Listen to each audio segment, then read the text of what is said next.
car's an absolute whopper. Love it. Massive every way. Massive performance, massive economy, massive space, massive luxury, massive. This is Real World Reviews. Today we're going to take a look at the Volvo XC90. But what's it like? How much does it cost? And is it any good? Let's take a look. So here we have the second generation Volvo XC90. This is the T8 model, which means it's got a petrol engine at the front, electric motor at the rear. Now, having covered just 10,000 miles in its first 12 months, this car is worth about £65,000 in the second-hand market. But let's see what you get for your money and if there's a better alternative. This is a Real World Review.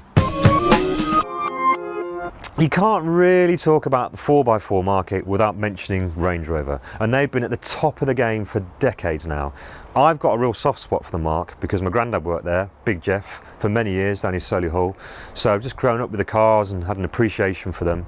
But do you know what? This is a better looking car. This is the best looking 4x4 currently available on the market. I mean, these beautiful design cues, like these pinch waists, you've got these sweeping shoulders, the strikes of LED at the front and the big grille conspire to hide what is a gargantuan 16 feet of 4x4. It weighs 2.5 tons, but it remains elegant looking because of these clever design cues. You've got this short bonnet that's low over the front tyres. You've got this huge cabin which just beautifully bulges out over the shoulders, and then there's this brief overhang over the rear wheels. Big floor pan, big wheel span. Very beautiful car, but you know what? You haven't even seen the interior yet. This is a beautifully designed car, so I think we should take a closer look. This has got to be one of the most beautiful interiors of any modern production car. Sure, you could argue that a Rolls-Royce Phantom or a Bentley has got better levels of trim and kit, but I tell you what, there's not a lot in it, and there's such a vast difference in price compared to this. So this is the Inscription model, but across the board you'll find that Volvo has gone down the same kind of road as Jaguar with their obsessive pursuit of minimalist interiors, and with the amount of technology you've got in this car at your disposal, you're hard pushed to find a button to push. Massive shout out to Joe Anderson, CEO of Black Sheep Utilities, for lending us this car today for this review. Now, the word Volvo will conjure up in people's minds utilitarian, safety-focused vehicles and not much flair for design. The cars of the 80s and 90s weren't really a match in terms of their design compared to the British, Italian and German rivals of the era. But times have changed. This is automotive design of the highest order. It's beautiful, it's luxurious, it's technical, it's forward-thinking, pretty much peerless at the moment in terms of its capabilities. So if you think things can't really get much better, we haven't even begun to look at the engine of this car, or the engines. So this is a twin engine car. It's got a 2-litre petrol at the front with 4 cylinders. It's turbocharged and supercharged. In the rear you've got an electric motor. So these conspire to produce about 400 brake horsepower, which is a fair amount of power. Well, it's a very big car, obviously. The fuel tank is pretty tiny, so you have to plan refueling and your electrical hookups quite carefully if you've got a long journey, but your sat-nav will help you do that anyway. But the real headline figure about this car is the fuel economy. A reputed 123 miles per gallon. Yeah, 123 miles per gallon. It's 16 feet long and it weighs 2.5 tons. Incredible. So the performance of this car is pretty impressive, and on paper at least, the acceleration matches that you'd expect of a modern sports car. That's pretty impressive for a car this size, but there's no doubt about it that this is where the compromise starts to surface, because if you want the hushed urgency of a twin turbo diesel or the supercharged Jaguar Land Rover V8, then you're just not going to get that from this car. So the engine can sound a bit brusque when you are pushing it hard. Not really what you'd expect, but again, you have to bear in mind that this is the compromise that you're making. It's that final piece of the refinement pie is going to be missing when you're compromising on economy. Now, is that a sacrifice worth making? I think so. I've driven a lot of fast cars, and I know that that's exhilarating. You can't really use them on UK roads though, and also you do get bored of that eventually. So if you've got loads of cash and you don't care about your CO2s, then this car probably won't float your boat. So let's talk about the running costs of this car. So there's 0 road fund licence because of the hybrid engine. Also there's some encouraging tax breaks for fleet company car drivers, so that's all good news. Servicing, you're looking at somewhere between £300 and £400 alternate for kind of minor major services.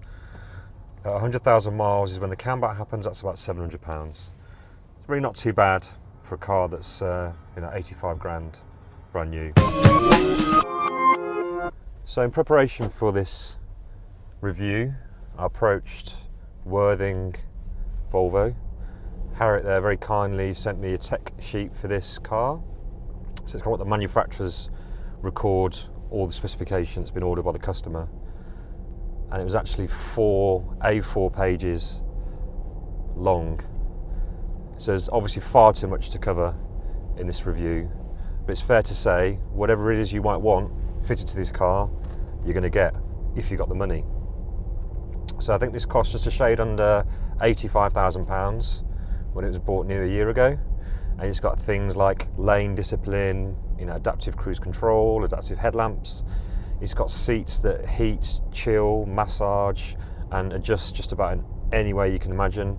And you've got this wonderful touchscreen interface in the centre, which kind of swipes and pinches just like an iPhone, which is pretty good. Have to say, have struggled a little bit with the Bluetooth, trying to connect that up for some reason. The phone will connect, but I couldn't get the music to play. So probably something I'm doing wrong. But again, maybe manufacturers forget that we're not all that clever, and things should be that little bit more intuitive and a bit easier. But really, I think that the key things on this car for me are things like this Bowers & Wilkins stereo, which is just amazing, truly amazing sound. And there's several speakers dotted about. You get a real nice clarity, a real woomph of bass, some really high tweaked trebles, very pleasing thing.